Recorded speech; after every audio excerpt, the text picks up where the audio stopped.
Darbo metu turbūt gerėt, su kuo gerėt? Aš nieko negeriau, darbe biškai truputį išgeriau ir važiavau namo. Aš norėjau mėšlo pasivežti, bet su sąlyga, kad mėšlo negavau, važiavau namo ir mane sustabdė. Nu ir sustojau ir viskas. Nu ir biskutė buvo įgėręs, sustabdė, klausiau, sustojau. Na, Juozai, kiek jūs išgerėt? Išgėriau, na kągi, 2 stiklinės išgėriau. Degtinės vyno? Na ir vyną išgėriau, 2 stiklinėlės mažiutės tokias.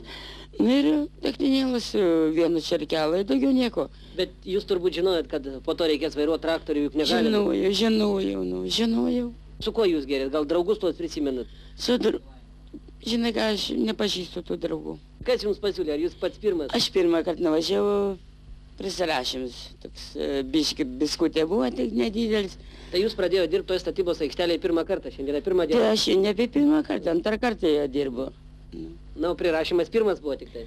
Antras jau. Ir 2 kartą prisirašėt? Ne, 1 kartą tik prisirašiau.